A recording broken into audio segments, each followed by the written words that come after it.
Welcome to the Free Cities podcast.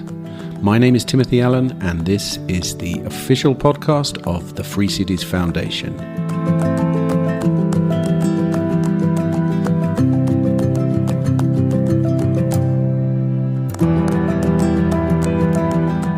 Hello and welcome to this Free CP 109. I'm very happy to have you here for another episode. Before we start, however, I do have an apology I need to make. You remember 5 weeks ago I said that all our episodes will be video from now on? Well, it wasn't that I was lying, but I forgot to take into account the possibility of technical difficulties, of which unfortunately today's episode suffered. As a result, this conversation with Alex Ugorji is audio only, I'm afraid. One of the video files was partly corrupted while I was searching it out this week. Fortunately, I have checked every other episode and it appears that it was only this one. However, the audio, of course, is perfect as usual, and the content, well, that's phenomenal. Something I know you've come to expect from us for a while now. Anyway, apologies for the lack of video. You can still listen to this episode on YouTube, on our channel, just the static images version that I used to put out before we went video. And you won't want to miss this one. It's the view from inside Honduras, in particular from the ZEDE that most people have never heard of, Ciudad Morazán. Alex is one of the original residents of Morazán. In fact, as far as I can tell, he's the third longest running resident of a modern free city in history. So his opinion obviously counts for quite a lot. As an American who sought out a life less burdened by government oversight, Alex provides insight into the challenges and rewards of residing in a jurisdiction designed to foster liberty and entrepreneurship. He recounts his journey from the Northern Mariana Islands in the northwestern Pacific Ocean to Honduras, exploring the potential of crypto-friendly environments and the realities of navigating complex financial regulations. He sheds quite a bit of light on the current legal uncertainties facing the ZEDEs in Honduras after the country's Supreme Court's controversial decision to retroactively repeal the ZEDE law, and also the implications for investors and residents alike. The conversation also touches on the broader political landscape in Central America, examining the rise of libertarian figures and the competitive dynamics that drive policy decisions in the region. Alex emphasises the importance of incentives in shaping governance and the potential for free cities to thrive amidst political and economic challenges.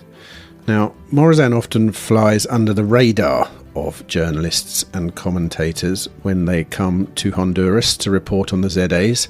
More often than not, in my experience at least, this is because it doesn't fit the most commonly believed negative stereotypes that tend to get reported in the legacy media.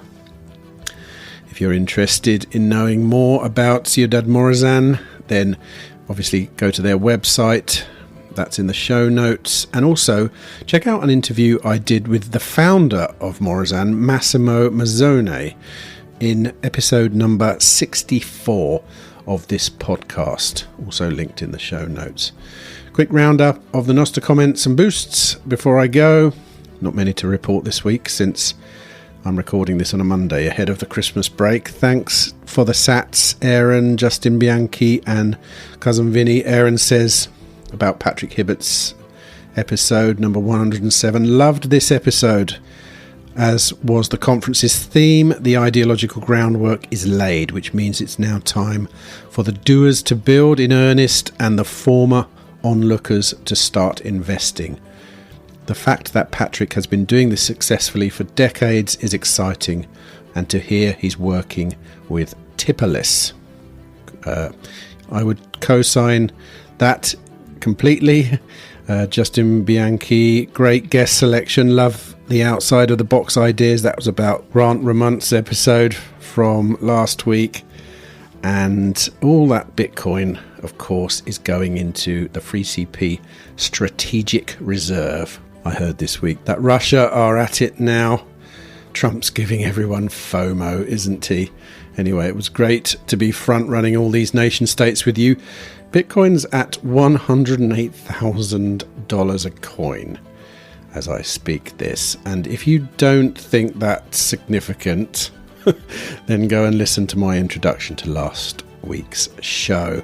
And while you're pondering the magnificence of numbers, you have the option, as always, to just sit back, relax, and enjoy my conversation with Alex Ugorji.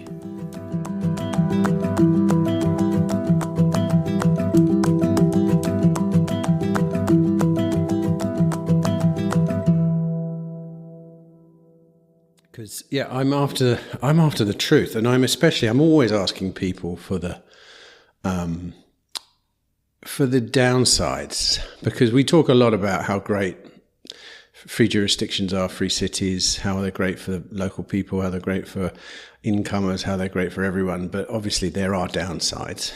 But let's start. I want to start somewhere else with you, because when we talk about Honduras, and we've done a number of episodes about Honduras, and often Honduras comes up in the conversation when we're talking. Everyone talks about Próspera, obviously, because Próspera has a much more public-facing, brand.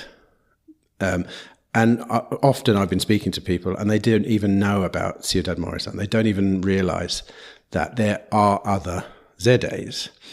And the only other time I've had an in-depth conversation was, like I say, about a year ago. I spoke to Massimo on this. Massimo came to Prague last year, and we sat and talked for an hour and a half. And that was the deepest dive I've ever had on Ciudad Morazán. And now you're a resident of Ciudad Morazán, probably one of the oldest residents, are you? I don't know if I'm the oldest, as but in one like of the longest, not oldest. You know what ZEDEs, I mean? yeah. So go on then. Introduce yourself, and then give me a little bit of a timeline about how you ended up living in Ciudad Morazán. So I'm Alex Ugorji, and I'm one of, it used to be a handful, the number's increasing slightly now, that lived inside of the ZEDE. I've been inside Ciudad Morazán since early 2022. I've been living there. So almost 3 years now, I've been living inside a ZEDE. And I moved to the ZEDEs because I wanted to live someplace free where I could pursue my interests, build things, have fun without having to constantly worry about, did I break some regulation, which, I mean, we're getting to the point where you're going to have to ask permission to go to the bathroom pretty soon. So I wanted to mitigate that a little bit and go someplace where you're able to live your life unmolested. And I've been to a lot of places around the world looking for the land of the free, home of the brave. Unfortunately, it doesn't seem to be available in America anymore. And Honduras seem to be leading with the ZEDE regime. And so I moved to the ZEDE regime, and I've been there happily ever since. So you're American originally? Yes. And can you remember what it was that prompted this search? Was it one particular thing, or was it just a general sense of, oh my God, of something going on? Yeah, I think it was, I got suckered in by the propaganda, right? They talk about land of the free, and so I thought freedom was important to people. It should be important to all Americans, and increasingly I realized that America was not very free, America's a complex thing, right? In some areas, it's the freest of any country, but you also have this massive government the biggest government in the history of the world that has tentacles extending to almost every inch on earth, that will enforce pretty draconian laws on people, the Julian Assanges and others like that, who theoretically have no ties to America, being essentially jailed for years, trying to extradite people, former citizens, Roger Ver, people like that. It's pretty wild. SEC regulations, FinCEN, so the arm of the American empire reaches very far, and they're pretty ruthless in enforcement of relatively trivial matters that have no victims, that are pretty mundane. So you have this big contrast between it's pretty cool that you can build guns and do all these cool things legally, and millions of people are doing this type of home firearms construction and other similar things that are pretty unique. And most countries wouldn't like the idea that you have a constitutional right to have a militia is very, very rare. I don't know if there's other countries that have that. That's a type of freedom. The free speech protections in America are quite good. That's a type of freedom. But in terms of economic freedom, which is the most, I mean, I don't need a militia. I don't particularly want a militia. If you live in a safe place and you can have high confidence in rule of law and some ability to legally defend yourself, that's sufficient for my needs. And so I realized that the things I actually want to do and build are heavily regulated inside the US, and the mundane matters are heavily regulated inside the US, from seatbelts to speed limits to things that affect you far more day to day. The potential to get tickets and fines and arrested over mundane things is far higher in America. So since I'm not going to start a militia or do any of the free speech stuff, I'm not going to say anything too crazy. So the normal free speech laws are sufficient for me so far. I mean, maybe that will change. I hear in the UK they're arresting people for tweets. So at that level, it's too much. But the rest of the world hasn't gone that far for the most part. So yeah, it's this reckoning with the idea that the land of the free is not so free, and everything is taxed and you need permission and all of these things. I wanted to go someplace where that's not the case. And initially I went to the Northern Mariana Islands, which is a US territory in the Pacific near Guam in Japan. And that, I would argue, is the freest place in America. They have the normal American freedoms, but they lack the presence of the empire. The IRS doesn't have jurisdiction for most people there because it's a US territory. They have customs autonomy exemptions from Jones Acts and many other local autonomies that are unparalleled in the US. So initially, my first foray into the jurisdiction space was I started a project to move a bunch of crypto people to the Northern Mariana Islands with the hope of creating an economic cluster similar to Detroit for cars or Hollywood for movies. It's a small jurisdiction of 50,000 people. And if we could get a bunch of crypto people there, we could have a big impact and make a pretty cool ecosystem. And so I started that project shortly before COVID. It was going fairly well. People moved over. We were meeting with the Senate. I met the governor, I met House representatives, and there was an openness to attracting crypto people, making some reforms, doing stuff. And theoretically, they could even have made it so crypto spending was not a capital gains event because it was distinct from the IRS, the territory. So that autonomy was huge at the time, I thought, because a big issue with if you're a Bitcoiner or something, you can't spend your Bitcoin without having a taxable event in the US, which means basically no one's going to spend their Bitcoin at scale because they don't want to deal with all the paperwork efforts.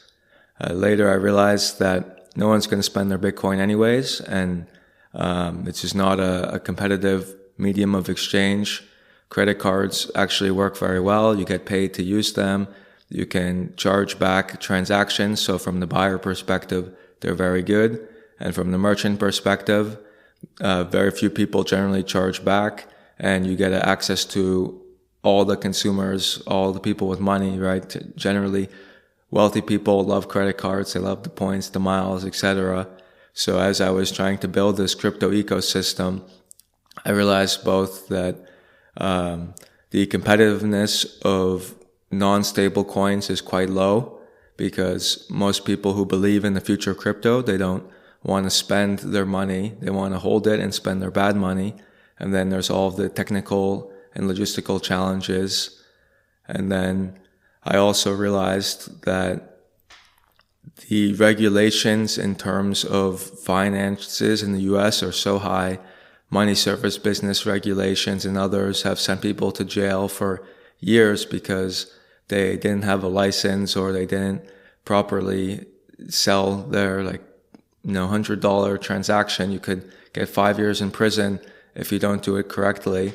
And so I was working very hard to be compliant, and it just seemed like I'm reading all these regulations and spending my time trying to not get smashed by the boot of the state and its arbitrary laws that are contradicting constantly. There's a nice tweet by Brian Johnson recently where he talks about the classification of Bitcoin over time, and you'll see it's like in 1 month of the year it's not a security, then another month maybe it's a security, and this other agency has a different opinion.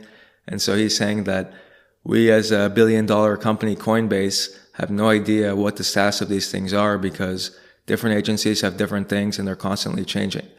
And so that plus COVID is what kind of killed the project of Crypto Frontier, as I called it, moving all these people to the Northern Mariana Islands, because the COVID restrictions made it much harder to travel, and the events we were going to do, conferences and stuff, have to be canceled.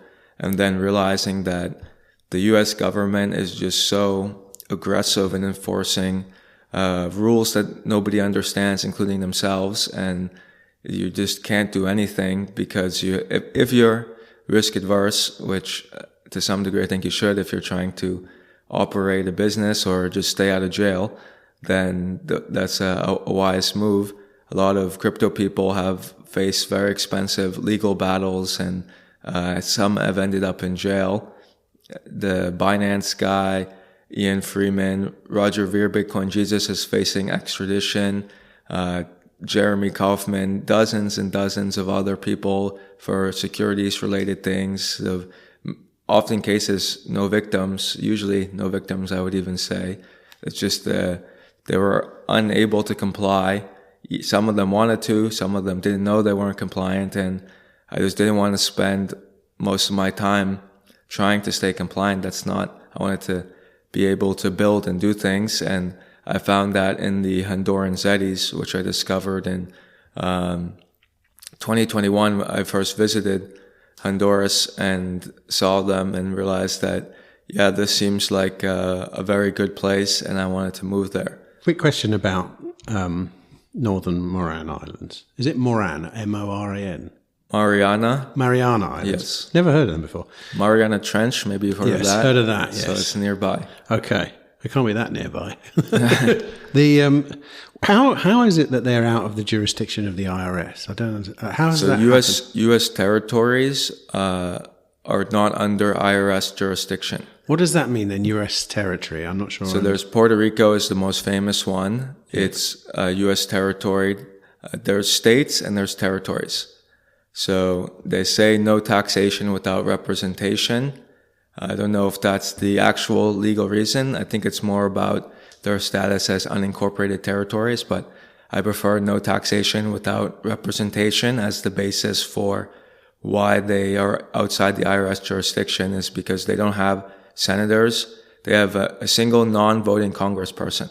So they have no actual votes on bills in Congress, no senators at all, and they can't even vote in the presidential election. So, well, historically, though, what makes them different to a state? What was the process in which they didn't become a state, for example? Like, have they come along afterwards? And, is it like a stepping stone to becoming a state or something like that? Yeah, so a very complex issue. Most states were territories of some sorts before they became states. And then when it's like, okay, they've gone big enough, we should consider making them a state. And then you have to balance the states as they come in. So there was at the time of slavery, they would always admit a slave and non-slave state to kind of keep the balance between the two sides. Now I'd say it's more about Republican and Democrat. So you'd probably want to bring in a Democrat and Republican territory at the same time to not upset the very close balance in the Senate. But essentially Congress can make them into states if they want to.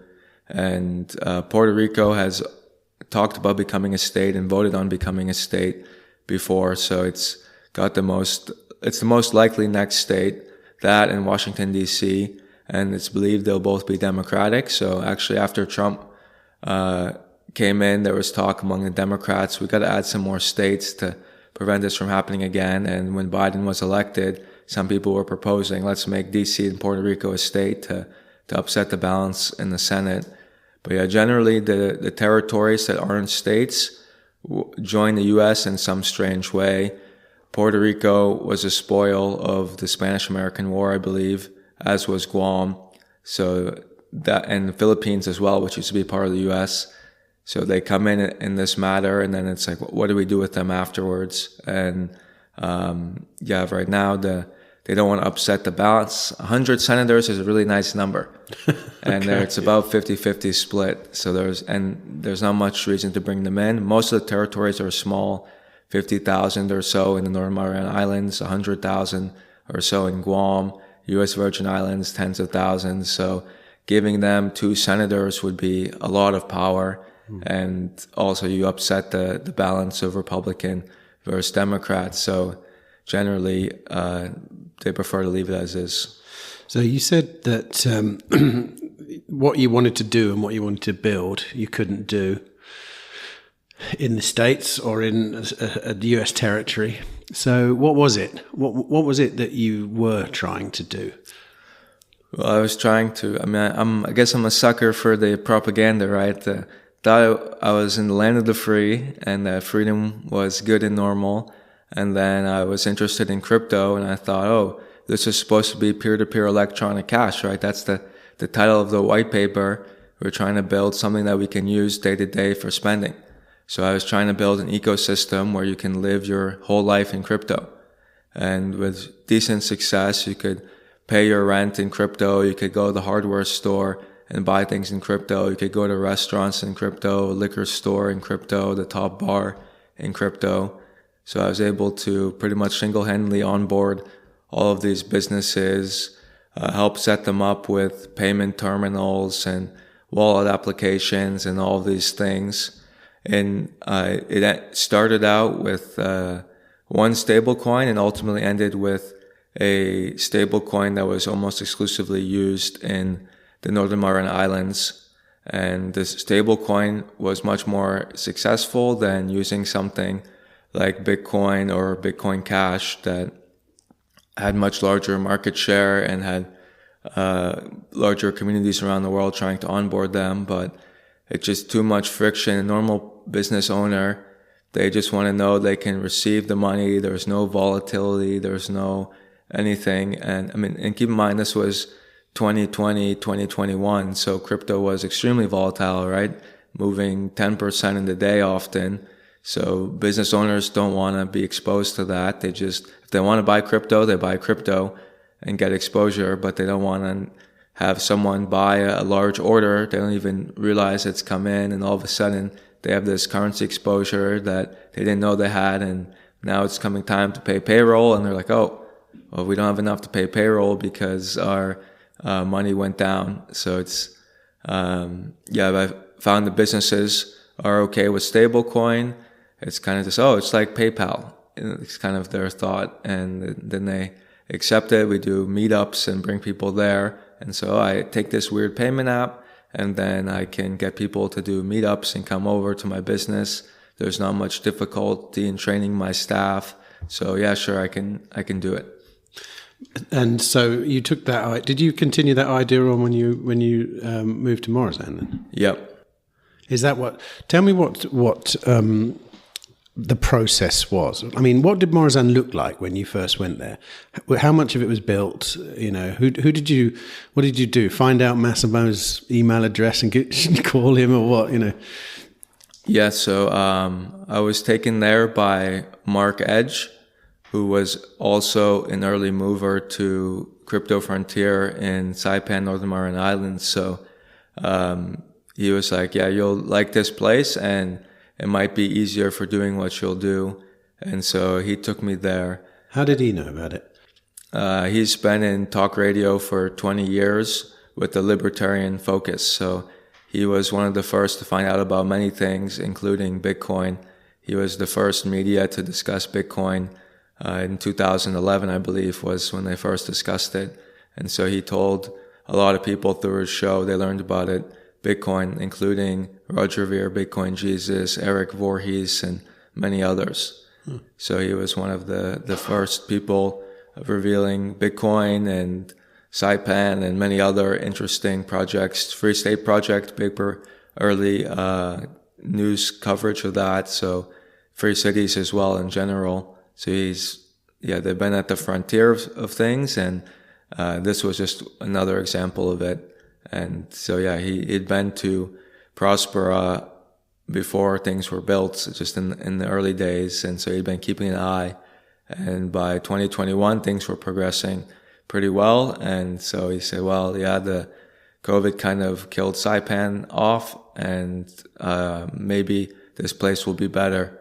And so I visited with him and was like, wow, this is pretty cool. There was 64 houses under construction at the time.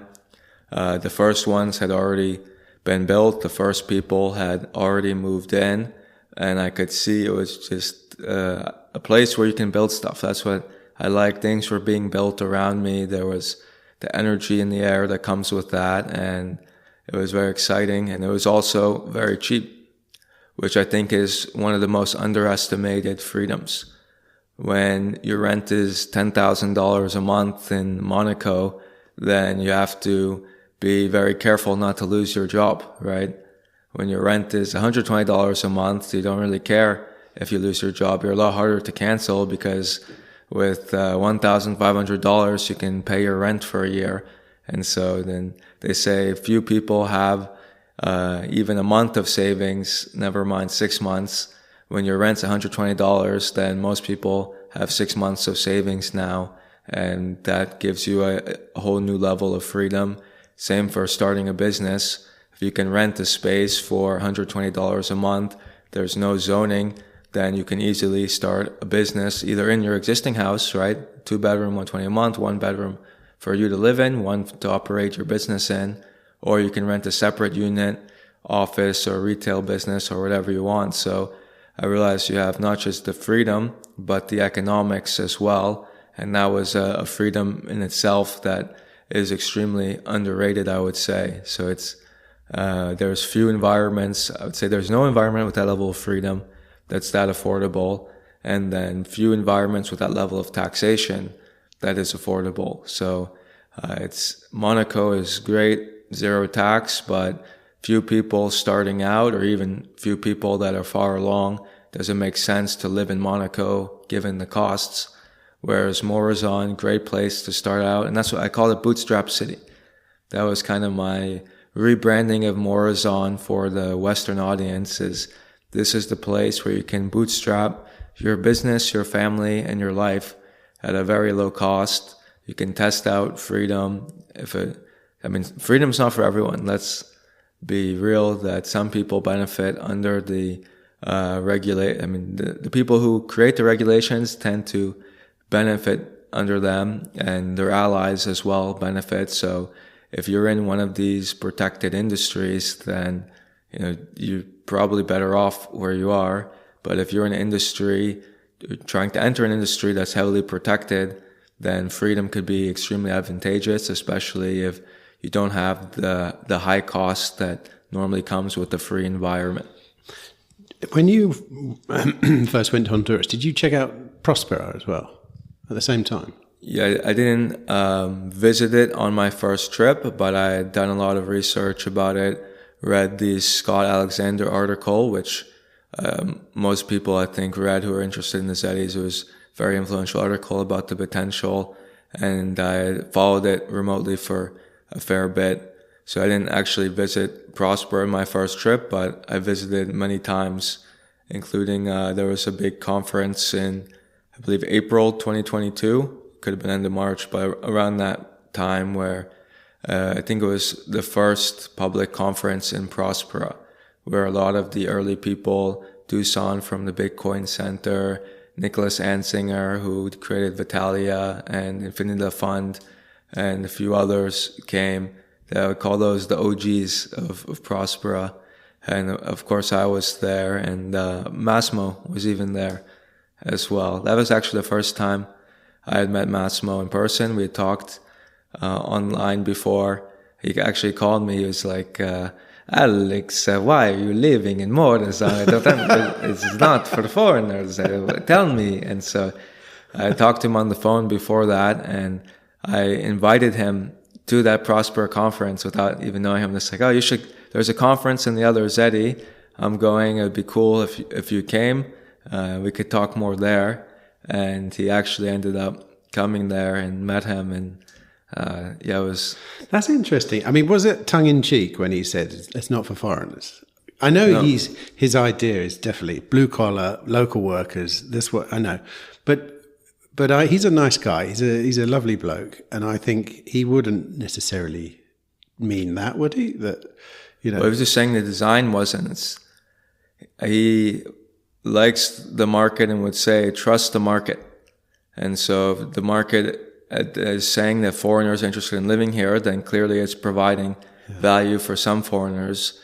They're not your traditional foreigner, expat, or digital nomad or whatever, but there's a certain type that appreciates what Morazán offers. And so he was curious to learn more about his clients. Right. Every time he comes to Morazán, he does a town hall and gets feedback from his clients. What am I doing well? What am I doing wrong? And it's pretty funny to watch because people who are making a few $100s a month are telling someone who makes like orders of magnitude more, that like, why did you do this? Like, it doesn't make sense. You should do that. And, telling him all this feedback, and he's very appreciative to hear from his clients directly what is good and what is bad. So he's a very good entrepreneur, I think, because he's interested in satisfying his clients. He knows that to make money, you have to solve other people's problems and fulfill their needs. And by talking with them, I can better solve their problems and fulfill their needs. If there was all of a sudden a bunch of foreigners who wanted to live in Morazán and have a nice condo building, then he'd be open to building a condo. Well, the market says that we need a different type of housing, so I should build a different type of housing. So he's very flexible in that regard. But from a business perspective, he was thinking about what would make Morazán grow and be economically successful, which it was. And I'm a huge Morazán fan. I say it's the number one ZEDE, partially because it has the most people, and what is a city without people? But I made a Twitter thread about this, why Morazán's number one ZEDE, which metrics I used. Another metric I used was the business model and sustainability. And Próspera's the VC business model, so they need to raise investment and with the hope of one day becoming profitable, whereas Morazán was cash flow positive both at the government and the real estate developer level in 2021. So shortly after it started, and I think that is huge and needs to be, like, what can be learned from the ZEDEs, I would say, is that we need to focus on business models and speed, and Morazán did well on both. It started after Próspera, but had more residents than Próspera almost right away, and continues to have more residents than Próspera. And it's because it's said, okay, what is easier? Getting people who live nearby to move to the ZEDEs, getting companies that are already used to the region to move to ZEDEs, or to convince people that never heard of Honduras or have negative connotations with Honduras that actually Honduras is a pretty nice place. This new jurisdiction that is super innovative is a nice place, and it's worth moving over and investing there. If you have capital, the people who go to Próspera could go anywhere. So to sell them on Próspera is much more difficult. And the companies that go to Próspera tend to be doing very innovative things and need to take into account risk, reward, costs. What are my investors going to think? Things like that. Whereas the companies that go to Morazán already are in Honduras, in the industrial heartland of Choloma, where Morazán is. So it's like, do you open your company in the old free zone or the new free zone? Oh, the new free zone gives you this benefit. Okay, that makes sense for our company. We'll open there. So there's no need to convince them on Honduras or anything like that. The residents want a safe place to live that's affordable. Morazán has better quality of life to price than anywhere nearby, so it can easily attract residents. And for the companies, same thing. The value proposition to the type of companies that move in makes a lot of sense. And so there's no need for this complex education process. There's no need to advertise. There's no need to go on podcasts or do any of this stuff. So that's why Morazán is not well heard of, is because it doesn't need you. And that's really powerful. When the business doesn't need you, it's in the position of strength. I love the fact that Massimo does town halls. I didn't know that. I mean, he's like the poster example of what governance should be, like having customers. Yeah.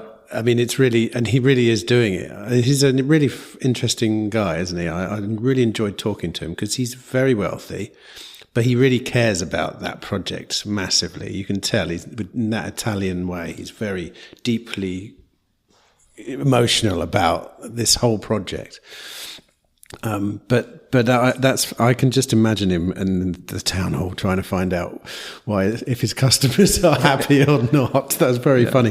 Was it an easy choice? Did you choose between Próspera and Morazán, do you think? Or had you already decided on Morazán? Because obviously they're very distinct personalities. Yeah, so they're always in competition. And although I'm to some degree Mr. Morazán, I'm open to Próspera as well. I think their La Ceiba campus would be very attractive. That's their mainland campus. When people think of Próspera, they think of the island of Roatan, English-speaking island, former British territory, 1 million tourists a year that are Americans, Canadians, etc. Lots of American, Canadian expats. So it's kind of Honduras on easy mode. It's not really the real Honduras, quote unquote. And so that's where most of their activity has been. But they also have land in La Ceiba, which is on the mainland, maybe an hour ferry from the Próspera and Roatan. And that I think would be a lot more like Morazán, more industrial focused, export oriented, more traditional Honduran special economic zone.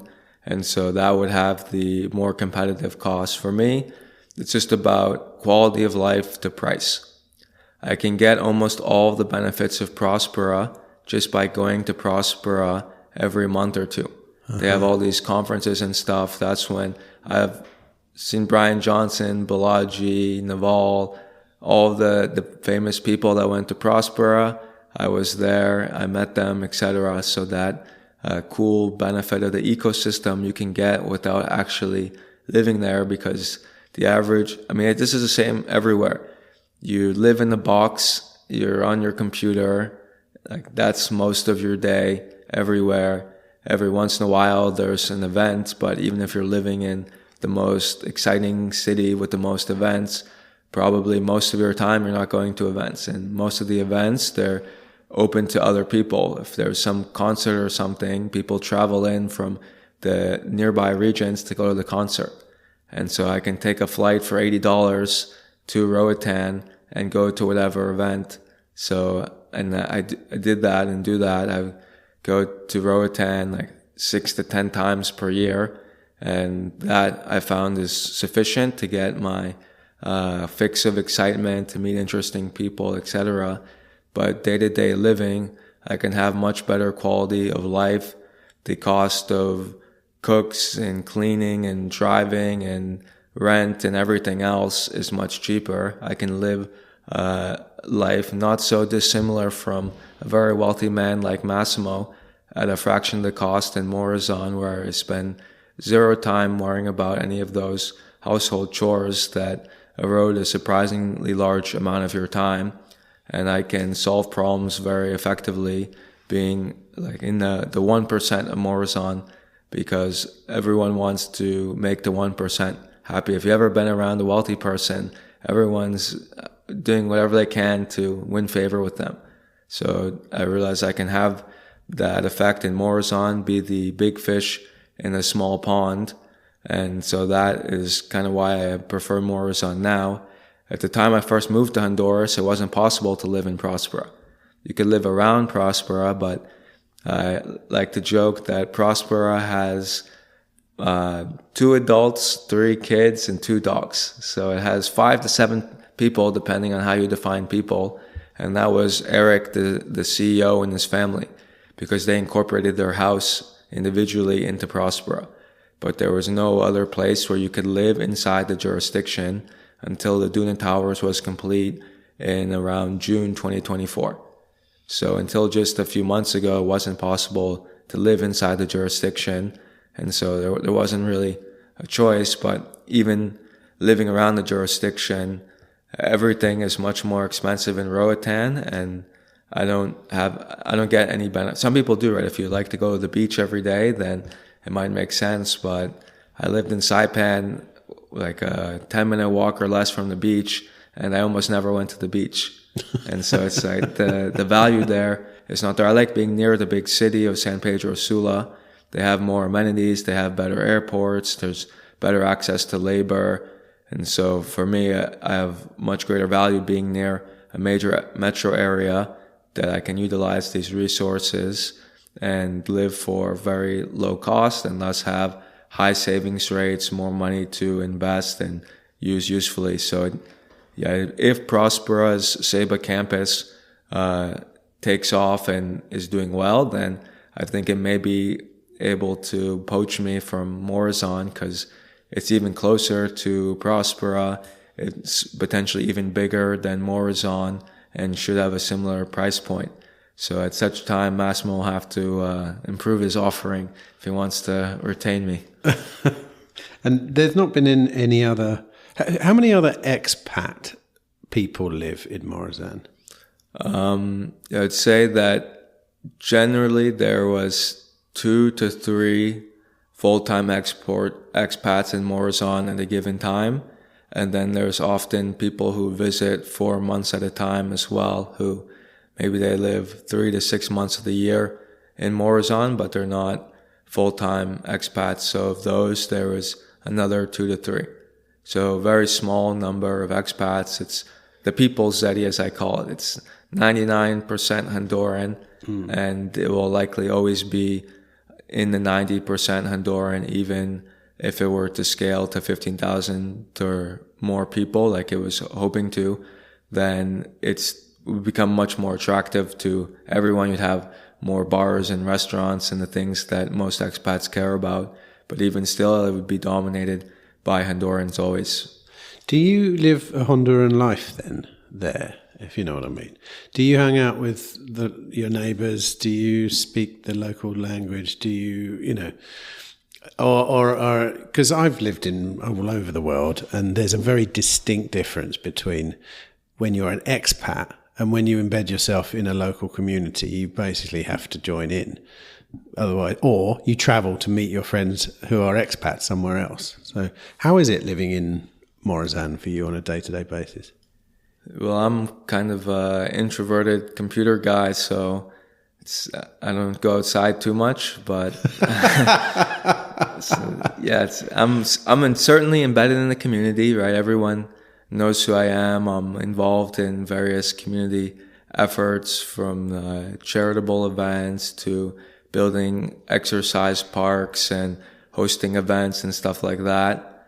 But I don't think I'm... Do you go to the big barbecue when there's a barbecue happening outside? Yeah, I go to barbecues. I host barbecues, but also I don't have so much in common with your average Morazán resident. There's a few who I have more in common with that are Honduran and I spend a fair amount of time with, but your typical, I mean, it's like everywhere. How often do you see your neighbors, right? Where I live, I do a lot. I live in a rural community. Our lives revolve around our neighbours, really.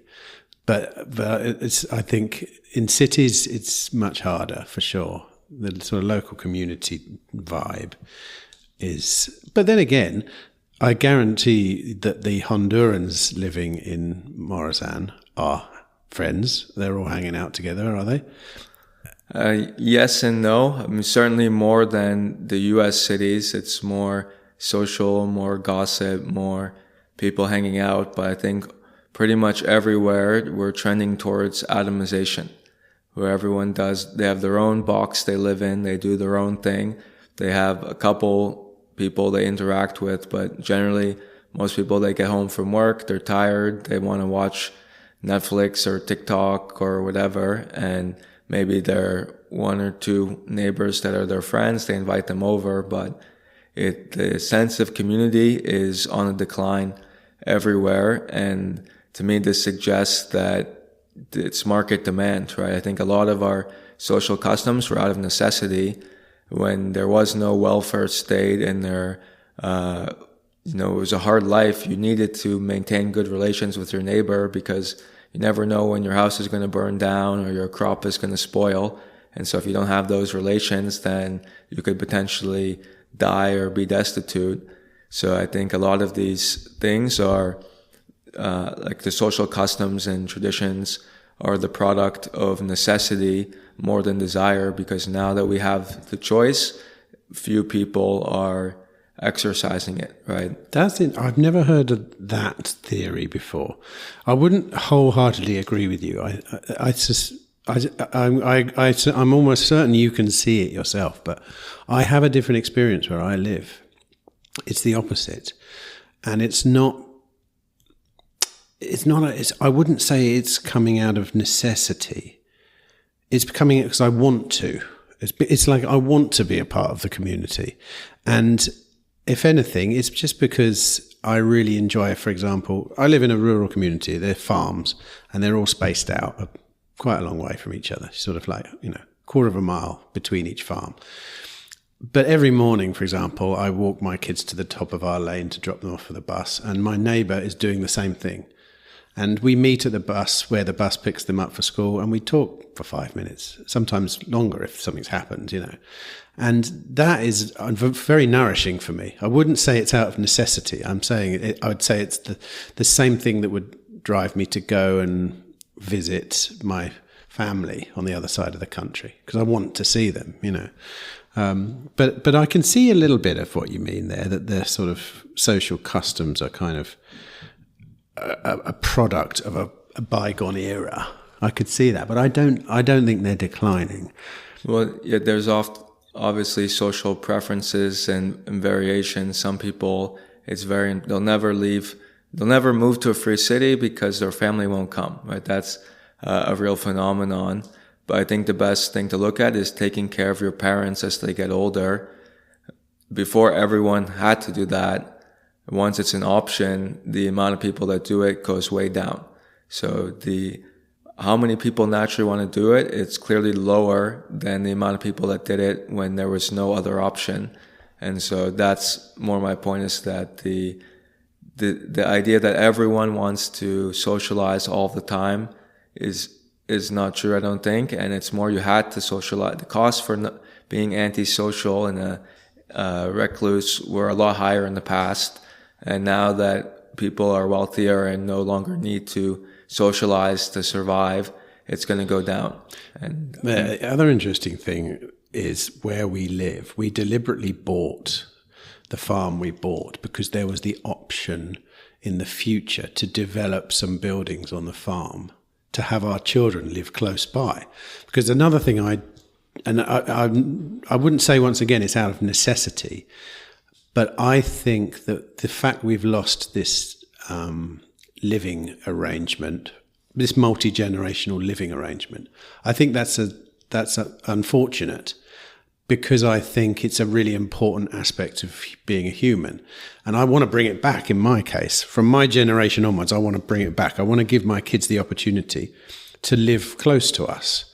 Whereas my mother and father live a long way away, so does my wife's parents. They live far away. And I've watched that be not a good thing, especially in my parents' case. They are quite isolated. And if they were living near to me, because part of the farming tradition around where I live, it's quite common for parents to have a farm, and when they get a certain age, they kind of move out to they take a barn and they convert it into a smaller house, and they move there, and the kids can then live in the house, but then they're close by. And then when their kids have children, the grandparents are part of their lives. Grandparents live longer when they're near their grandkids. That's a provable thing. Quality of life is much higher. And in return, the grandparents then have this kind of safety net where they won't end up isolated, where they won't end up having to pay to live in a home or something like that. And I have learnt over the years that is what I want to do, because I think it needs to come back, and I have to make my own attempt at bringing it back, the kind of multi-generational living thing, because we have lost it. I agree. We are compartmentalizing. We are getting into smaller and smaller units. Families are separating. It's very natural.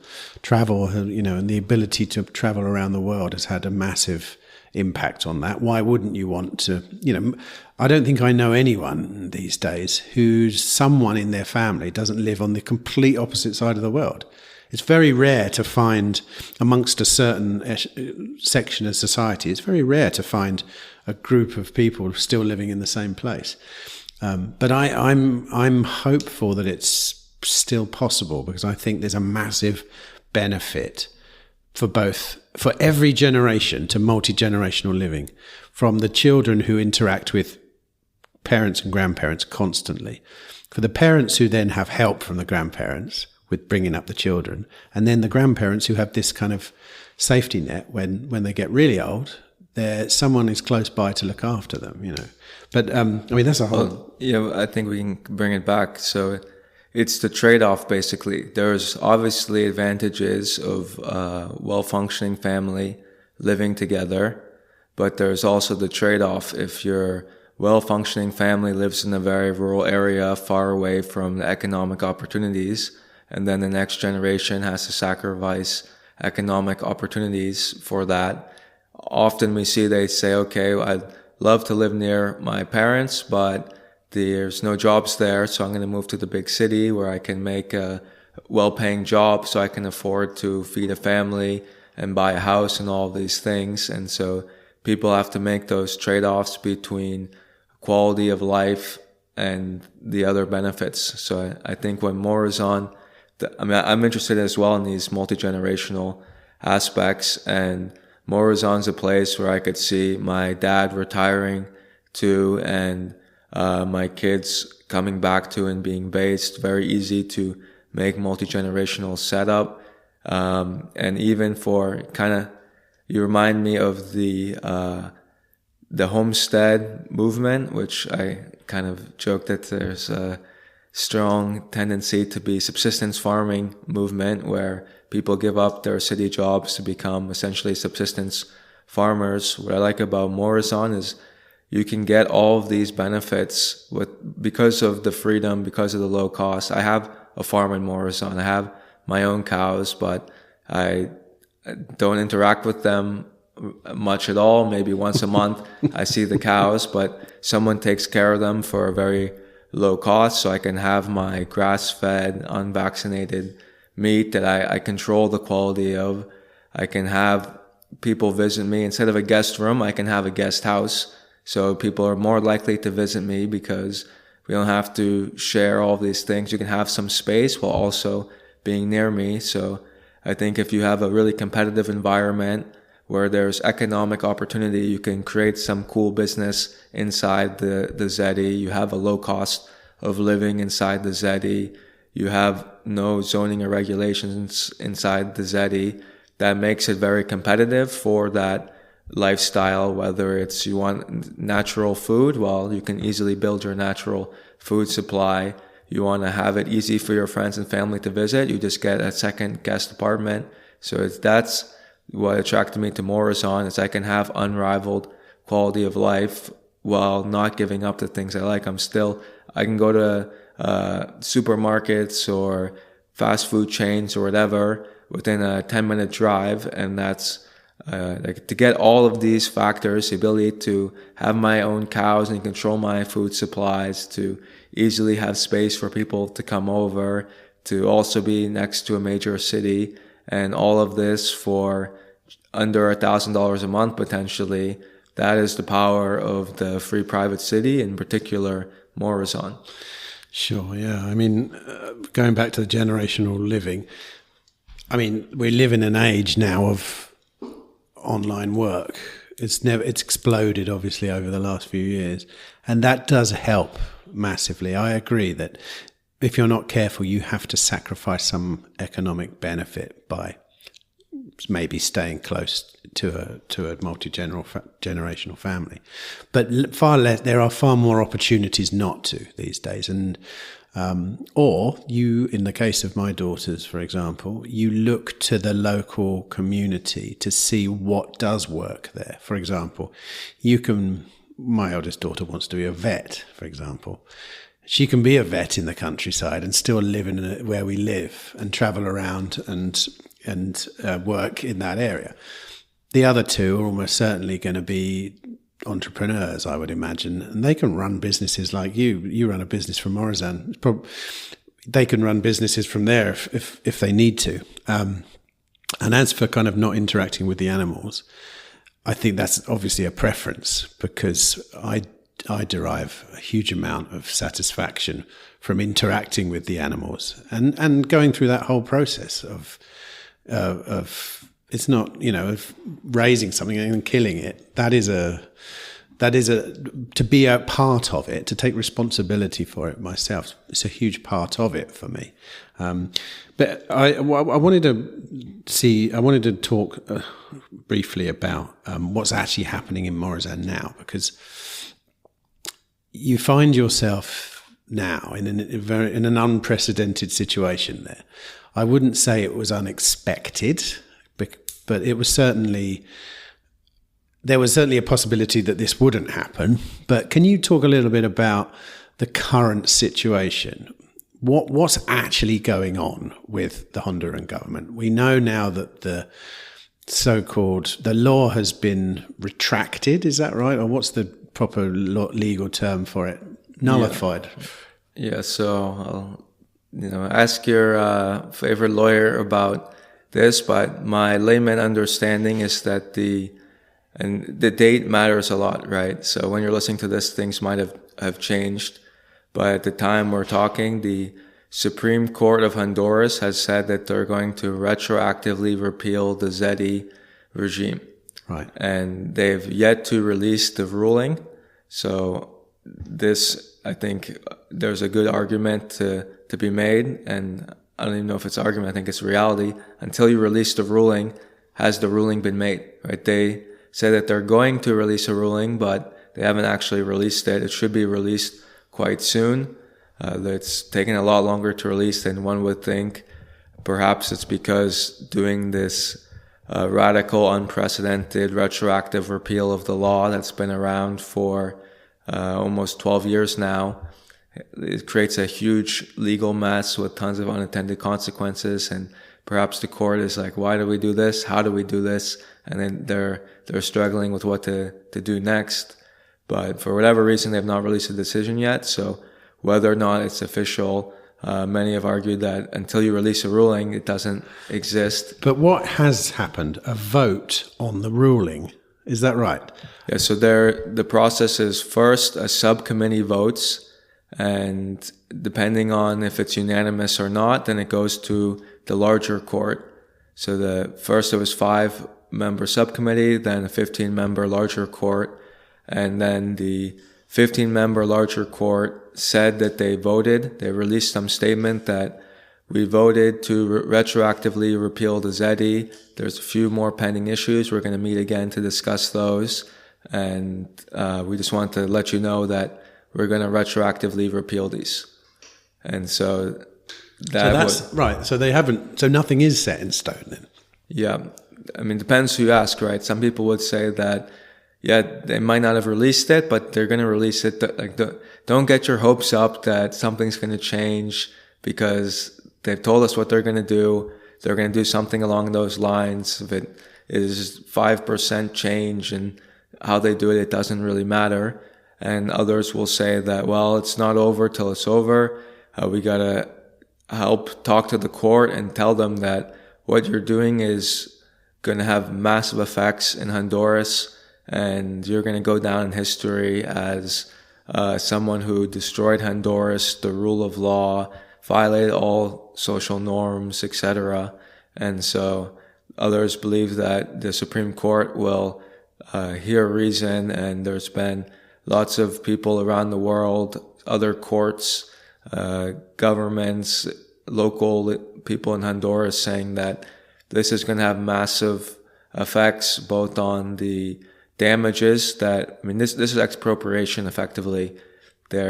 People owned companies in ZEDEs. Those won't exist anymore. There's land that's transferred to ZEDEs.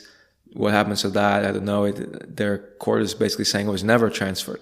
That company you've been running for years, that never existed. That land that we helped you to transfer, that never existed. Those tax exemptions that we processed for you, we helped you to break the law because we weren't allowed to give you tax exemptions. Like the whole thing is insane from a legal perspective. And there's even the question of whether there's criminal liability for all the government officials who facilitated the ZEDE. If you were a customs agent, if the ZEDEs never existed and you processed their imports tax-free, well, you basically smuggled in those goods without tax. And you as a government person, you did that. And so are you liable? The judges who said it was legal, if it wasn't legal, then were they also liable? The Congress people who passed it, did they commit treason? So the implications of this are extreme, and thus it was expected there would be pushback against the ZEDEs and they would attack it using whatever means necessary. They failed to get the Congress, to repeal the constitutional amendment authorizing the ZEDEs. And so the court was used instead. The court was appointed in 2023 by the current government, so they have the majority on the court and they were able to pass it through. So that makes sense as the best way to attack if you control the court, which at this point I think it's pretty clear in general that courts are just the third branch of Congress. I guess if you only have one house, then it's the second branch of Congress, but it's effectively the other branch of Congress that can pass or reject laws. And so the Honduran Supreme Court seems to be on the path to reject the constitutional amendment that was voted for by 2 sessions of Congress and affirmed by multiple Supreme Courts in the past and supported by 3 different presidential administrations. They're going to undo all of that decade-plus history and say that they never existed, which is a super extreme, unprecedented thing, even in Honduras, which is not known for having the best rule of law, and internationally just a wild legal precedent, which will lead to tons and tons of things that need to be resolved in court. We discussed them, the property, if you bought a property in Duna Towers in Próspera, your condo that never existed and the land that never existed with the mortgage that never existed, like what happens now? It's a huge deterrent for any future investment or business activity. The recommendation seems to be that every company inside the ZEDE is basically a sole proprietorship, and you should assume you're operating a sole proprietorship, so no limited liability protection. If you have any kind of licenses, those were never valid. So then you're doing illegal activities likely because you were unlicensed. So it's a huge mess, and we'll see when the ruling is released. Is there a transitionary period where they allow the companies to unwind? Do they absolve any wrongdoings for people who thought they were operating under a real regime? We have no idea what will come next, and the uncertainty is beneficial to the people who want to get rid of the ZEDEs, because who's going to invest or do anything now? Almost nobody. And so they've really put the ZEDEs on pause in terms of investment. We'll see what happens. There's an election next year, and things could be undone. The Honduran constitution protects expropriation with an unlimited statute of limitations, so you can always get your expropriated assets back. This is an example of expropriation. International treaties should protect it. There should be massive damages. So the situation is in flux and will continue to be in flux for years as all the implications of this come to light. But in terms of investment, very little investment will be coming in the coming years due to this incredible legal uncertainty. When the government kind of rolls back an agreement like that, that's already sort of 12 years old or whatever, in the future, say, does it set a precedent to make that quite easy on all kinds of different constitutional things? You know, like, because it was written into the Constitution, right? The ZEDE law was actually written into the Constitution. So if they roll this back, they're basically saying it's invalid. It was never real. In 10 years' time, when there's another government, say it's a right-wing government this time, can they look at something that a left-wing government did and say, do you know what? That wasn't real as well. I mean, does it set that much of a precedent? Yeah, it's worse than that. The most concerning and dangerous thing is that they need to address the criminal aspect, because based on it being retroactively repealed, that means all of the government officials engaged in criminal activity, as far-reaching as treason potentially, but certainly facilitating illegal business activity by helping if you're a customs agent and set to work in the ZEDE, you facilitated smuggling if the ZEDEs never existed. The Congress people potentially did treason or some other similar type of classification by illegally passing this law and regime. And so the criminal implications that you can declare a law retroactively unconstitutional and then jail your opponents. So the next government gets in power, they retroactively declare a different law that the previous government passed unanimously unconstitutional, and then they can go after criminally all the people that passed it. You basically it's open season now, and so extremely dangerous. And that's why the thought was, they would never go this far, because there's people from multiple parties. It's not just the National Party, which is attributed to have passed the ZEDE. It was bipartisan. There were other parties involved. So why would the other parties support this crazy ruling that some of their members could potentially be jailed or exiled or have serious implications? And then all the government workers who aren't even part of the party politics, they're just doing their job, they're liable. And then the precedent of what you can do, the retaliation potential. So this is a wild move, and I think that's why the court has, despite telling us they voted in early September about this, they still haven't, by the end of October, even released it, and it's not expected till early November that they release it, and even then they may delay it. So this is a really, really serious, unprecedented legal move, and the implications will be felt probably for decades.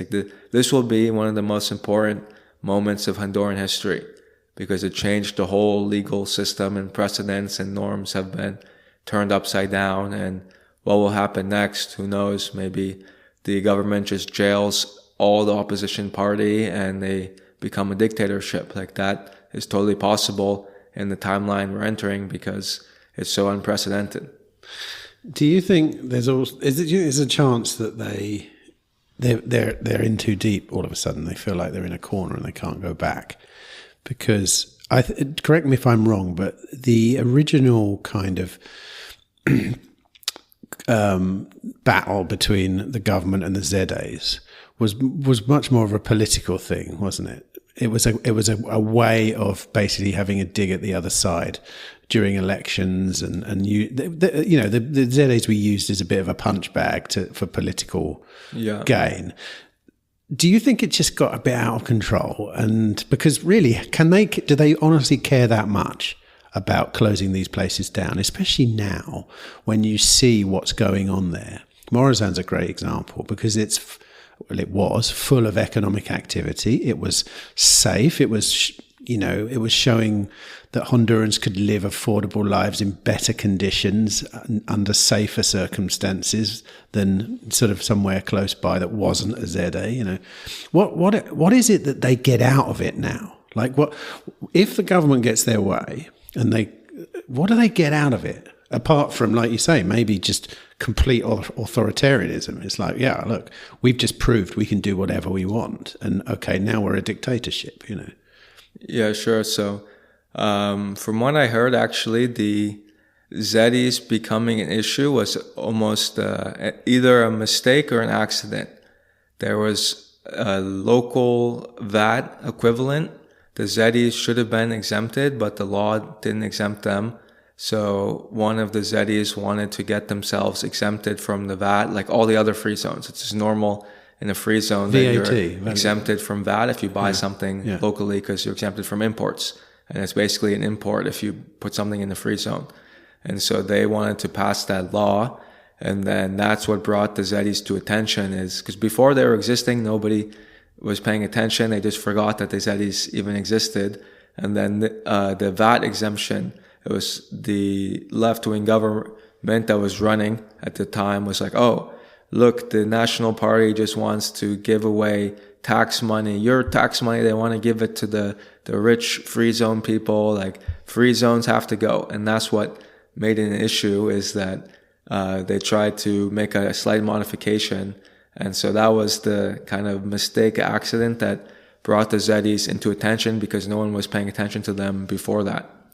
But actually, the reason why I would say they want to get rid of them has to do with the incentives. So the ZEDEs are a tremendous threat to the swamp, we could say, because it brings in competition. So Morazán is around one of the most dangerous areas in Honduras, and yet there's no crime. My door's unlocked right now, and I'm in a different country. I didn't even bother locking my door when I left. I'm not worried. We have very good security, no issues in that regard. And so that is pretty wild contrast between the surrounding regions. And it speaks very poorly to the existing government. And so if it's like, why can Massimo create this safe environment that has jobs, safety, everything that people want? This guy can create it, and the government can't. So there's something wrong here. Is it that the government with far more resources is unable to do it, or are they just corrupt, incompetent, and failing the people? So the ZEDEs bring to light how bad the current government is. So that's a big issue. In addition, there's the power dynamics, right? I've heard it said that life is a ruthless game of power, and if you're not a player, you're the field. And so the people who are the power players in Honduras realize that the ZEDEs are a potential problem. If you're a crony capitalist that makes a lot of your money from having monopolies or connections to government, you can't use regulations to pull up the ladder against your competitors in the ZEDE because they have autonomy. You can't use taxes to loot the ZEDE because they have their own tax system. So it's isolated from the swamp that is the capital city, and thus they have an incentive to destroy it because it makes them look bad. It reduces their power. As the percentage of GDP in Honduras that's inside the ZEDE grows, then the power of the government decreases because they no longer control that GDP the same way they control the normal GDP, and they can just say, hey, we're going to create a new tax on this industry or this business because they're doing really well and we want our cut. Or some crony says that, hey, this business is creating a big competition problem. Can you pass a new law to get rid of them? So the incentives for the existing elite is to not allow these free zones to be created. So I think when approaching free zones, you have to have allies in the existing elite that either ideologically believe that competition is great, it helps people, and I want to help my countrymen succeed. I want development. I don't want 10% of Honduras lives in the United States, most of them illegally. And so you want someone who says that this is terrible. These people have to leave their families, live in a country illegally to get opportunity. The ZEDEs have brought a ton of money to Honduras, and I'll support them. So you want a situation like that where you have elite allies that can help support it. But in the case of the ZEDEs, they don't have too many elite allies. It was just a bunch of people who understood markets and said, look, if we introduce competition, we can have better outcomes, we'll attract investment, and it will benefit everyone. They didn't understand or focus enough on the power aspects of, well, what about the people who are the losers? And the losers are the swamp, the government workers, the lawyers, the people who are not very productive in the economy. They're doing paperwork and stuff like that. They're crony capitalists. Those are the losers, but they're a very powerful bloc and they don't care about other people. They care about their side and their interests. So I think that's how you have to look at the problem. And in general, I think we are a very naive space.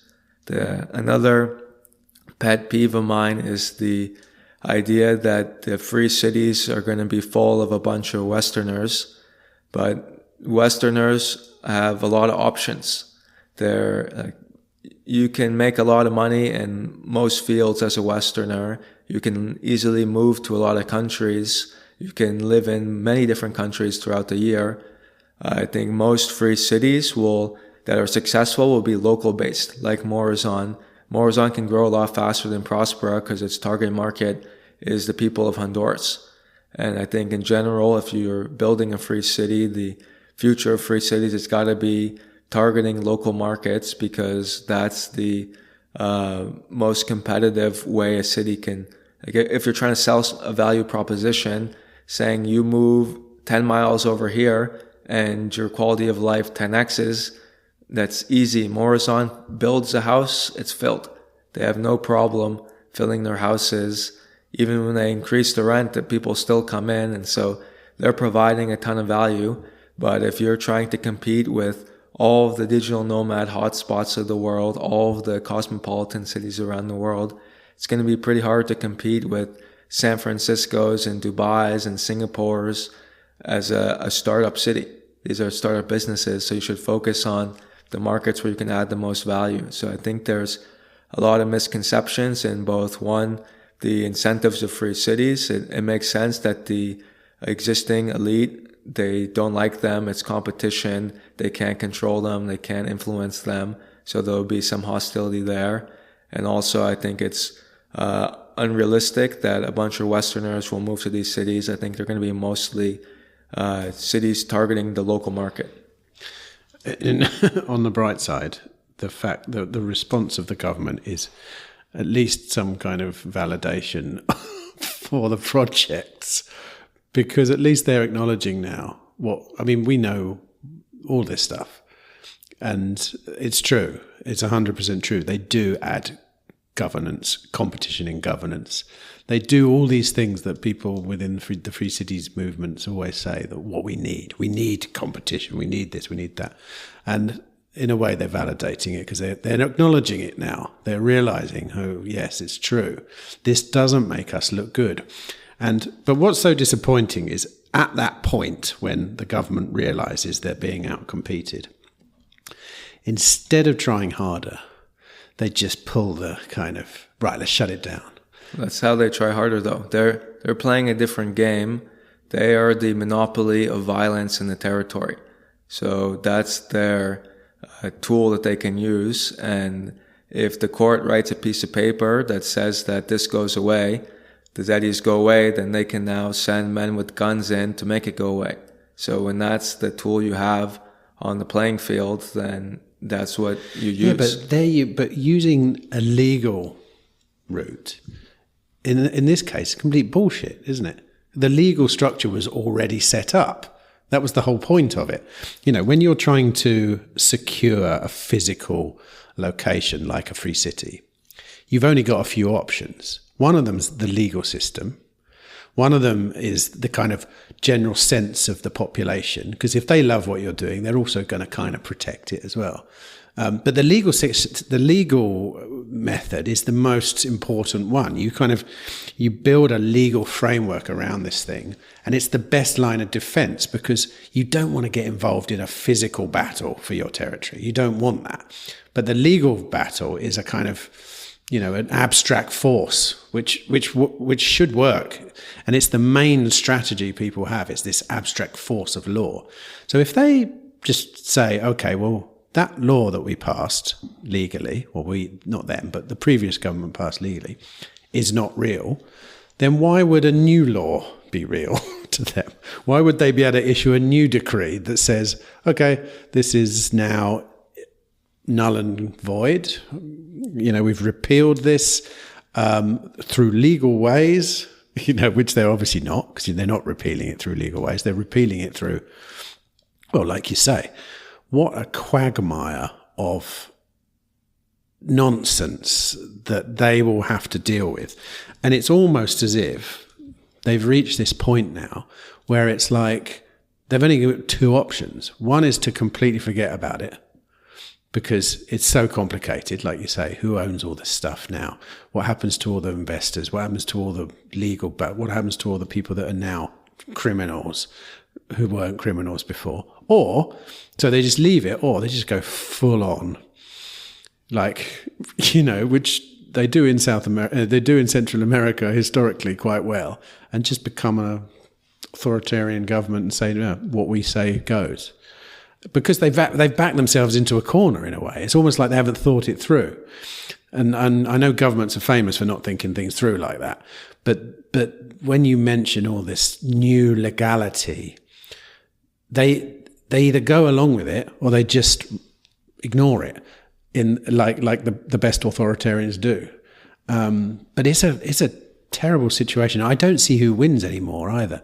Like I say, unless the game plan is to be a proper full-on authoritarian government that just does what it wants and ignores the rule of law and just dictatorship.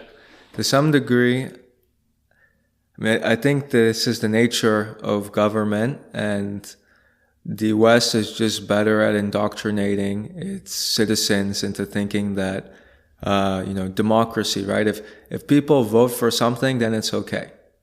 You know, if we had 3 people in the room and the 2 of us vote to take your money, that's not okay. We could you would say, well, why do you get to vote to take my money? But if you get thousands of people to do it and they wear these uniforms and you have these papers and these rituals, then it's okay.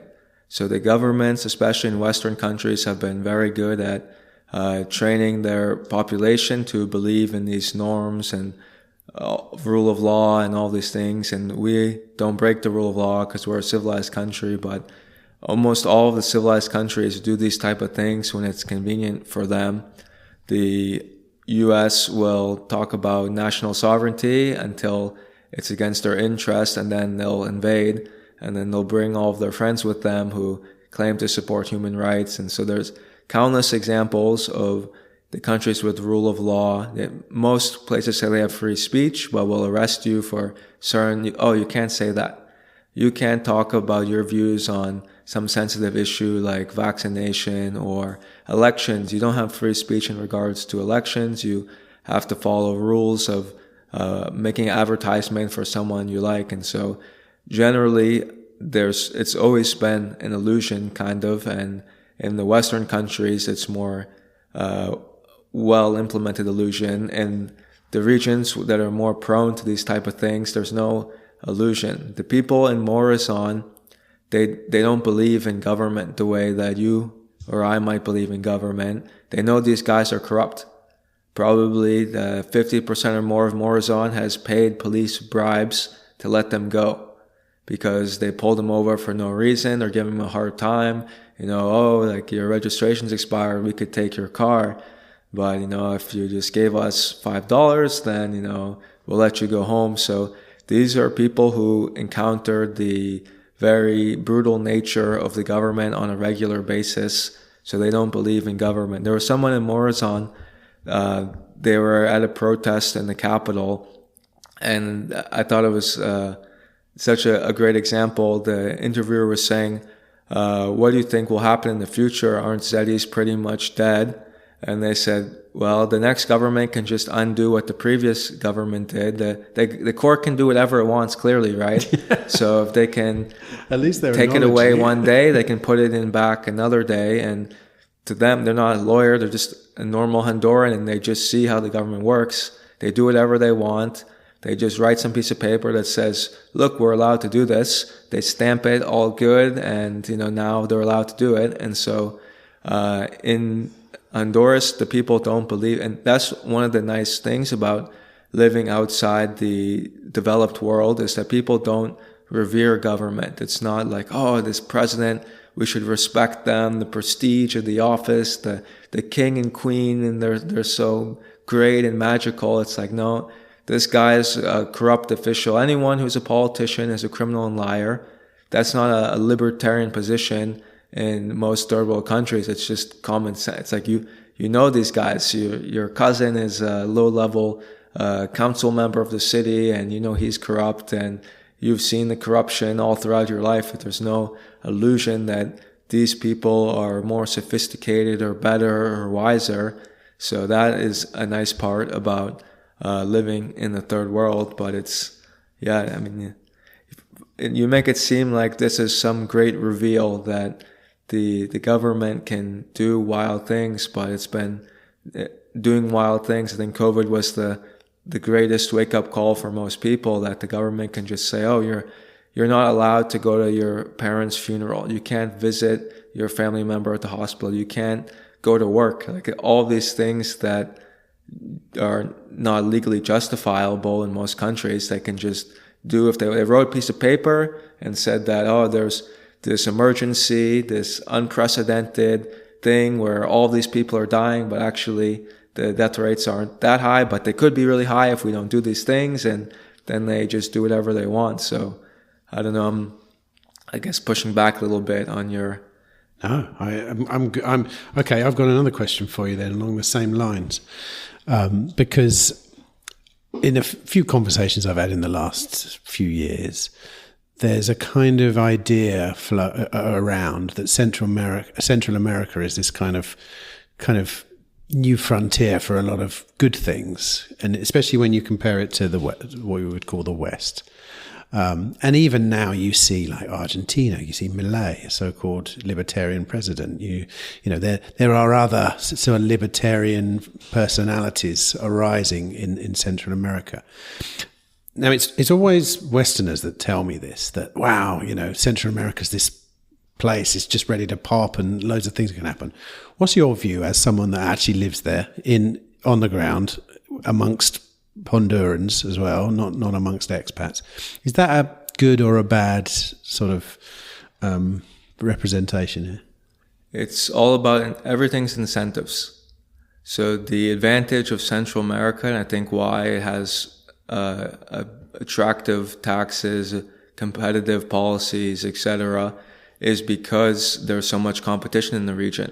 You have a bunch of small countries competing for US, basically.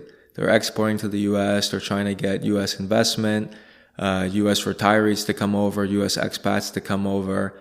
So how do you become more attractive? Well, you need to pass there's free zones in almost all these countries because you need to attract the capital to create the jobs, and you want to have favorable export regimes. They work to sign treaties with the US. So that, I think, is what's the power of Central America in general, is there's tremendous competition. The left-wing government in Honduras right now wants to pass what they call the tax justice law. And the idea is they would get rid of territorial taxation, they would get rid of free zones, they get rid of all of these things. But all of the businesses said, I mean, you can do this, but then we move to El Salvador tomorrow. And moving to El Salvador is pretty easy when you're in Honduras. You just load everything up in a truck and drive it over. And so even though the Honduran government is radical and wants to pass this, their ability to do so is limited because there's so much competition between the region. And that's what keeps Central America has quite low. The highest tax bracket in Honduras is 25%. That's pretty low by Western standards. And it's also territorial taxation as well. So your foreign source income isn't taxed, which doesn't exist in any Western country. And it's largely due to lack of competition, I would say. These countries don't have the capital and people already. They need to bring them in. And the way to bring them in is to be more attractive. And so I think that's what makes the region great. And also what you need to do, it's incentives, I'm saying.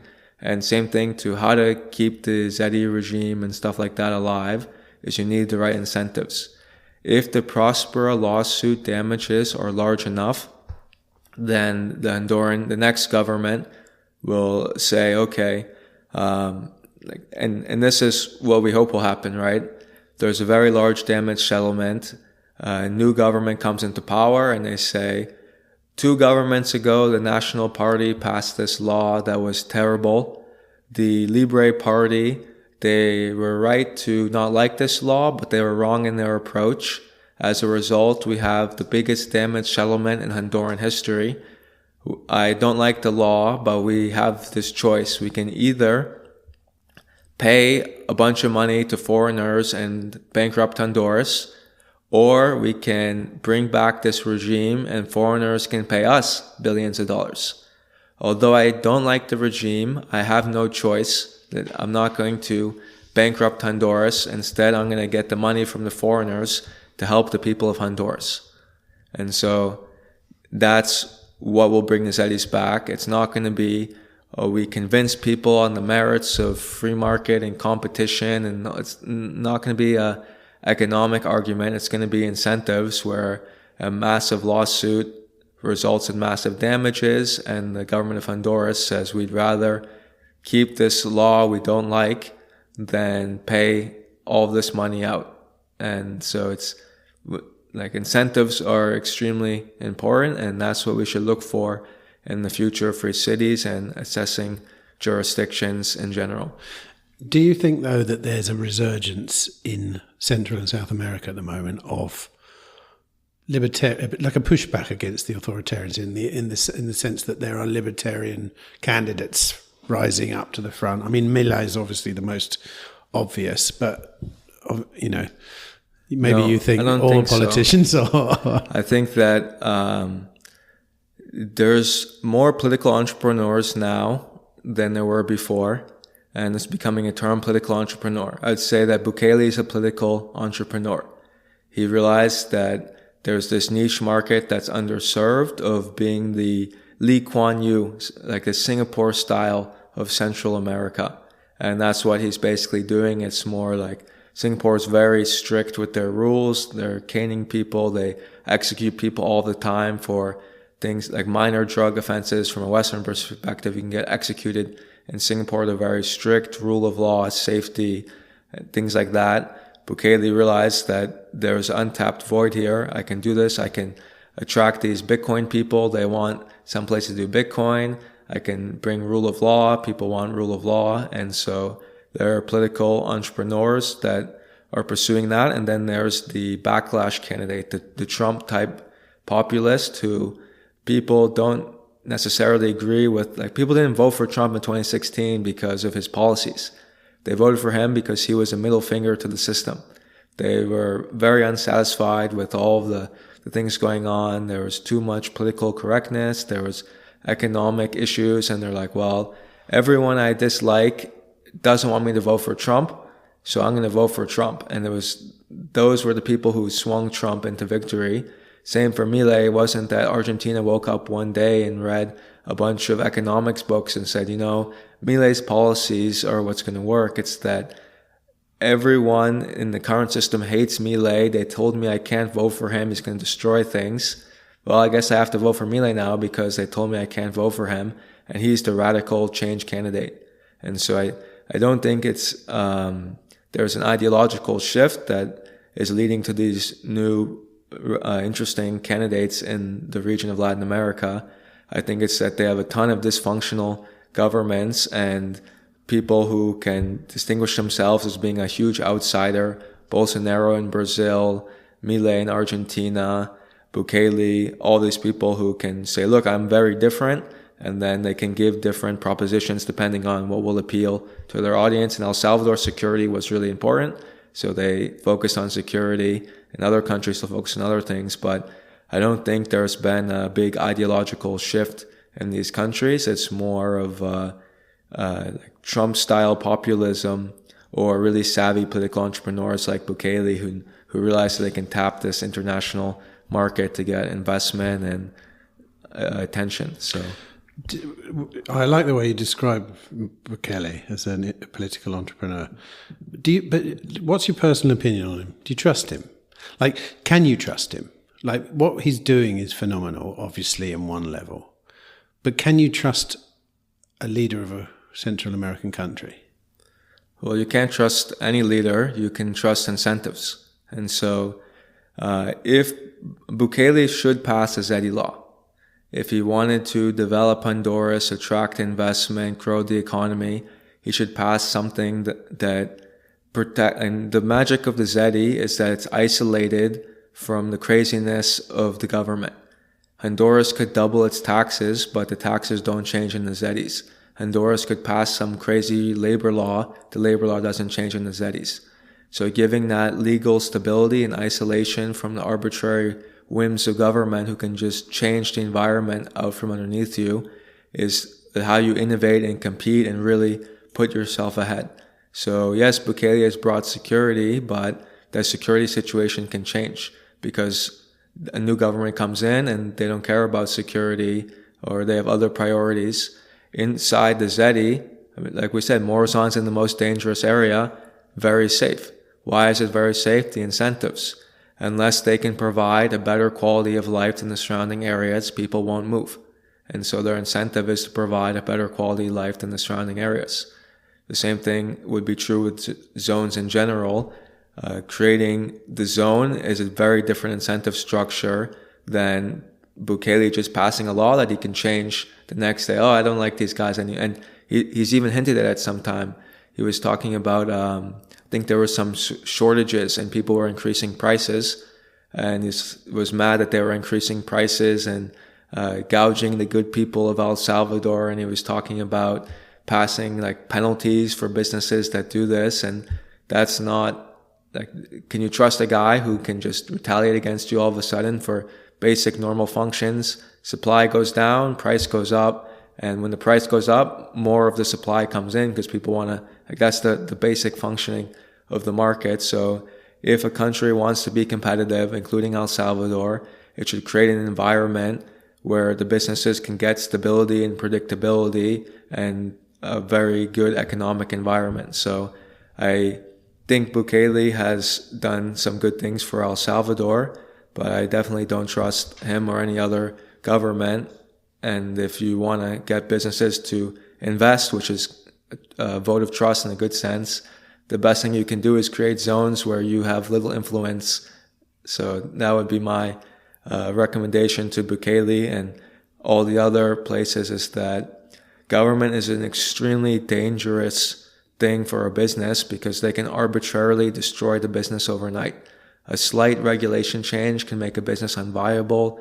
Tax changes, labor law changes. And if you want to incentivize businesses, you just give them that predictability. That's what all the rich countries do, is they give businesses confidence that you're going to be able to invest and not have massive changes that negatively affect you. And so it's worthwhile to invest here.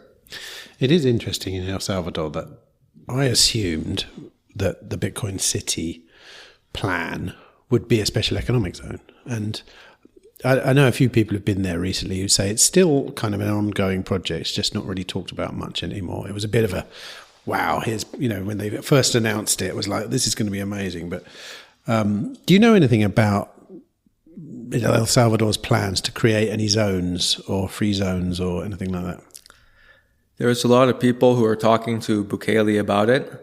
They've had meetings. Próspera, I believe, posted a Twitter photo with Eric Briman, the CEO, and Bukele having a meeting. And I know other people in the space have also had meetings with Bukele. So he's definitely talking to people about it. But to me, he seems unlikely to do it unless there's competitive pressure, right? If there's no choice, then he'll do it. But in general, I think he likes being in control and in power, and these zones take away his power. So right now, he is the man in El Salvador. He's extremely powerful, extremely liked. He's like almost like a king, and very few kings are willing to give up their crown. And from what I've seen, he's not willing to give it up so far.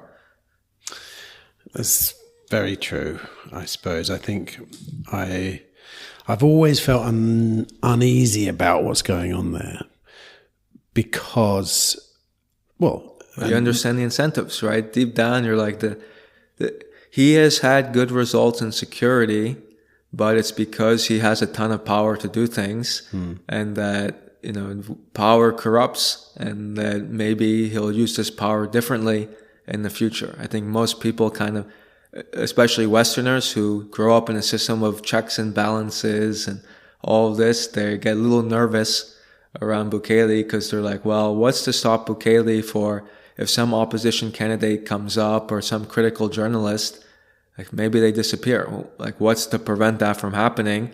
It seems that they can just arrest people by the thousands, and if they do a trial, it's like a mass trial, and it's like, well, this is kind of scary incentive structure. There's no constraint or a limited constraint on the executive's power.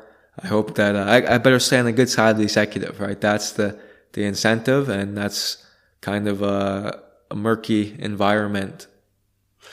I mean, the other thing to worry about with Bukele is that tomorrow he gets assassinated, because he's one, as far as I can tell at least, he's a massive driving force behind all this stuff. It's obviously a group of, it's the government doing all this stuff, but Bukele is very much a hands-on leader in that sense, and I feel that if he was killed, it's the bus problem. You want to optimize your company so that if someone gets hit by a bus, it doesn't collapse. In El Salvador, if Bukele gets hit by a bus, then there will be chaos of what happens next, because he did not build the incentive structures, the institutions that will continue the regime. He didn't privatize the capital city and put in private police who don't get paid if they don't provide security. He just is in charge of a very powerful military and police and is doing a good job at his goal of reducing crime. But that's not, like, if he goes away, then that can go away very quickly. Yes. Yes, correct. Okay, then I'll round it up pretty soon. Final question from me is, what's your prediction on the ZEDE situation? Like, based on what you've kind of observed already and what you know and what, having living there, did we agree, didn't we? You were one of the longest. Yeah. You're basically probably one of the oldest, and I don't mean that age, oldest residents of a free zone, like in its modern incarnation ever, right? Were you one of the first there? I think I have to give it to Eric Briman, who technically probably has it. And then number 2 is probably Joyce Brand. Yes. And then I'm probably number 3. So I'll take number 3. Well, it's a good accolade, and it should give you a good opinion on where you think this is going now. Because here's my view. The ZEDEs are so on the cutting edge of this wedge that whatever they do, they're going to learn the lessons that will basically be used by all the kind of versions of them that come along in the future. And we know this is now a thing. Like, you can't, too many people know about these kind of models of special economic zones with residential parts and, you know, it's too ingrained now as a concept for it to ever go away. It's not going to go away. People are just going to find places where they can do this. And Próspera and Morazán are basically learning lessons for future versions of themselves. And so whatever happens, it's part of the process. Obviously, we all hope that they will remain. But like you say, if they don't, there's almost certainly someone else in Central America, another country, who's going, well, do you know what? We like what was going on and we actually feel differently about these things. So come and build it here. And we know that that's the process that's happening right now. Everyone who's involved in these kind of places is reaching out all over the world, looking for potential places. But what do you think will happen actually in Honduras with Próspera and Morazán? What's your prediction for the sort of timeline going forward? Yeah, the prediction part is very challenging, but I can give you the timeline and say that a Supreme Court decision should be given in Q4 of 2024, where they release their decision and we know what exactly are the official legal implications. And from there, the ZEDEs will have to react from it. Likely, the ZEDEs will be allowed to continue to exist as real estate entities, but will have their autonomy largely removed. And hopefully there's a transition period, but likely it will be too short of a transition period. Ideally, we get a transition period to the next government. If the ZEDEs get that, they'll be in great shape. And I think all the ZEDEs will be fairly happy with that because the next government is expected to be more reasonable. But probably the transition period will be much shorter than that or non-existent, in which case the ZEDEs basically have to navigate this period of extreme legal uncertainty and then wait till the election, which is in November 2025, and see who wins. As soon as the election occurs, the new government will begin negotiating with the ZEDEs to see if they can reach a deal. Hopefully by then the judgment from Próspera has been determined what the damages will be. If the damages are very high, then the government will have a strong incentive to make a deal rather than pay all of this money to Próspera in the damages. And so that's sort of the timeline is, when will the judgment of Próspera be determined? We don't know, but it should be probably in next year or early 2026. There should be a good idea of what's going on. The current government did a great job delaying the case as long as possible, which was very wise of them. But it's coming to the end, so it should be come out soon. And then the election, it will be very important. Does the opposition party win as expected? How much do they win by? And that will determine their ability to make a deal, as well as the damages themselves. So those are the key things to keep an eye upon. And then obviously the deal is important too. Ideally, the deal is that we give you back everything that you are legally entitled to and a little bit more in compensation for what the rights violations. But it's also possible that they say, okay, like there's this one tiny issue with the ZEDEs. We'd like to amend the constitution again and change this thing. Would you guys agree to the new regime? And because legally they're grandfathered for at least 50 years under the regime they have now. But the reality is, it's a business, right? So if Próspera and Morazán and Orcadia, the other ZEDE, will have to make a decision ultimately and say, what do we want to do from a business perspective?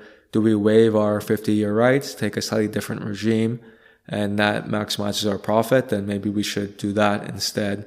So ultimately, there'll have to be a deal of some sort, and we'll see what the deal is. Maybe no deal can be reached. The ZEDE says, we're not going to give up our rights. Your proposal of we just turn to a free zone is ridiculous, or it's not viable for our business, so we can't proceed like that. We'll have to finish the lawsuit up and just go our separate ways. So there's a lot of uncertainty. I think Massimo is giving a speech at the Prague conference where he'll talk about the status, give his probabilities of what will happen. But I'd say that it's more likely than not the ZEDE regimes do not survive in their current form. That's what he told me. But I think at Próspera they feel slightly more positive, would you say? I would say look at the incentives, right? Próspera needs to raise money. So they always have to be optimistic. It's like the companies trying to do nuclear. Is it fission or fusion? That is the hard one. Whichever one that gives like virtually unlimited energy.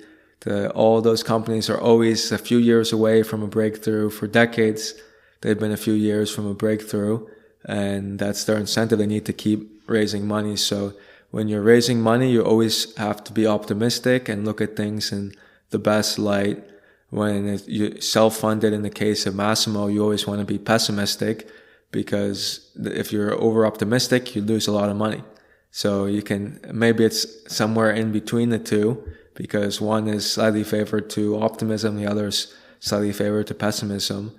And so I'd say the odds are a little higher than what Massimo projects, but not that much higher. So that's why I say more likely than not, the ZEDEs don't exist in their current form in the next few years. That's not to say that 10 years from now they don't come back even better in some form, or they don't continue to exist in the form, but it's just a very precarious position the ZEDEs are in right now, despite their legal guarantees. And we have to be realistic. I don't want people to make big commitments, change their life, take big bets, when we have no idea if the people who are buying condos in Duna and Próspera, what will happen to their condos, what will happen to the people with mortgages. Like incredible uncertainty right now. And although I hope the ZEDEs come back and everything has a happy ending, we have to be realistic. And if we are more realistic in the future and we're more realistic in the past,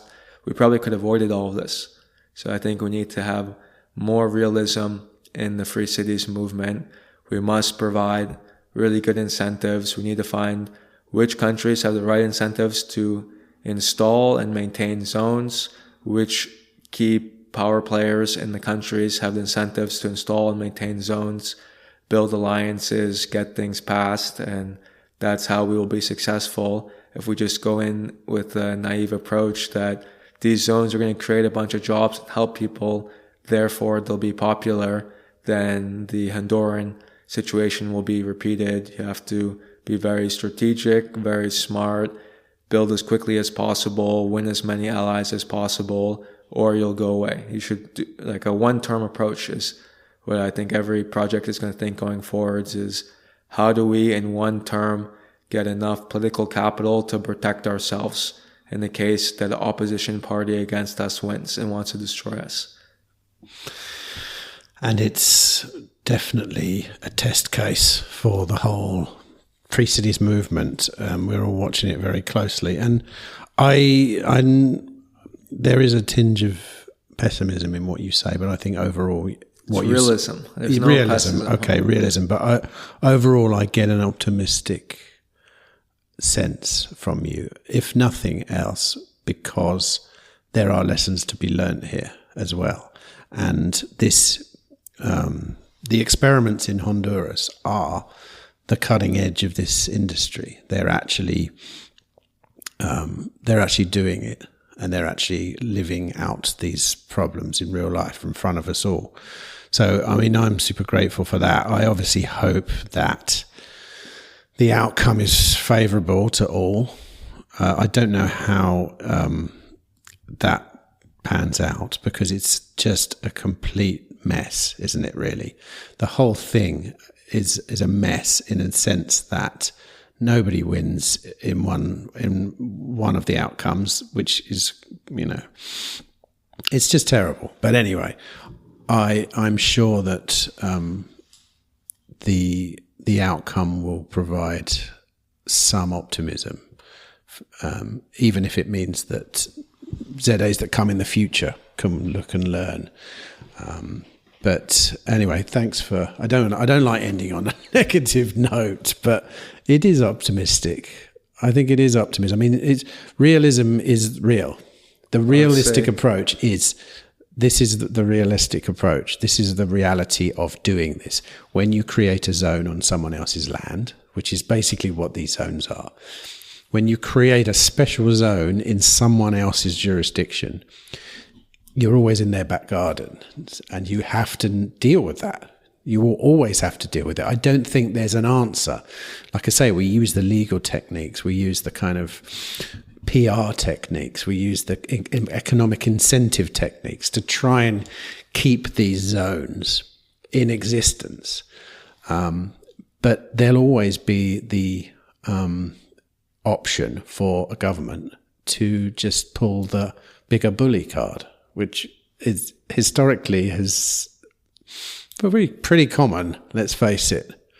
If you want to end on a positive note, I would say that we should trust the market, right? The market has given us amazing things and has shown that my favorite example is they can't keep drugs out of prison.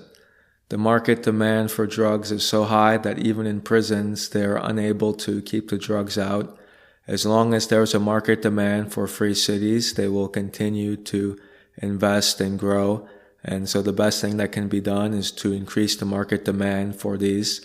Thankfully, the governments of the world are our best salespeople as they continue to destroy their home jurisdictions. The demand for some place where it's possible to build the future continues to grow, and that will lead to more and more market demand. And with all of this pent-up demand, we're bound to get something exciting soon. Thanks for turning that one around, Alex.